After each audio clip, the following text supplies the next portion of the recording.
అందరిని విడిచిపెట్టిపోయినాడు, వాళ్ళ నాయకుల్ని, క్యాడర్ను, ఇదంతా. మన ఏడ చూసా లక్ష మెజార్టీ అని చెప్పేసి. ఉండేదే 1,02,000 ఇండ్లు రా నాయన. నీ హెచ్చులు ఇంకా మానుకోలే. పొద్దున్న నుంచి మోడీ, అమిత్ షా. ఇప్పుడు సిగ్గన్నా ఉందా? నువ్వు ఒక పార్టీలో ఉండి ఇంకో పార్టీని పోగొడతా, ఇంకో పార్టీలో చేరుతా. చేరు. మొన్న ఎప్పుడో శ్రీరామ్ పెట్టినాడు. శ్రీరామ్ పెట్టి 100 కోట్లు ఇచ్చాడు అన్నామంటే చెప్తా కొడతా అన్నాడు.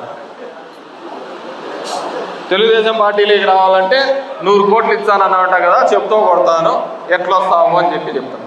దానికి మాట్లాడలే. డబ్బులుంటే యాడికి పడితే ఆడికి. ఇంకోటి ఎవడో వీడే సూట్ కేసు సర్దుకొని వచ్చినాను. ఏరా మీరంతా నా డ్రాయర్లు, బనియన్లు సర్దుతాంటారా ఇళ్లలో, నేను ఎన్ని బట్టలు పట్టుకొచ్చినానని?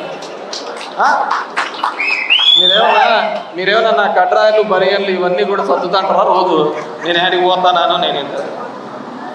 ఈ గొట్టంగాళ్ళు వీళ్ళు మాట్లాడే ముందే మా నాయన ఇప్పటికప్పటికి 2 సార్లు ఇక్కడికి పోటీ చేసినాడు, ఒకసారి ఎమ్మెల్యే. ఈడు ఒక మండలంలో, పామిడి అనే మండలంలో ఈ సూరిగాడు ఒక మండలానికి దివాకర్ రెడ్డి తరఫున ఇన్ఛార్జ్ తీసుకోండి, పామిడి అనే మండలంలో. అప్పటికి మా నాయన ఎమ్మెల్యే అయిపోయి 2వ సారి పోటీ చేస్తాడు. ఈడు నాకు చెప్తాడు, ఎక్కడికైనా కానీ గౌరవం యాడికంటే ఆడికి. ఇతని కూతలిని ఇంకా కొంతమంది చెంచగాలు మాట్లాడతారు. ఇంకా తన్నాలు తినడం తప్ప వీళ్ళకి ఇంకో యోగమే పుట్టలేదు. జీతాలు తీసుకోవడం, మాట్లాడడం, తన్నాలు తినడం. ఈసారి ఆడికి ఉంటాడు. మనిషి ఆడ చెక్కల్లో ఆడ చెప్తాం అందరికీ కూడా.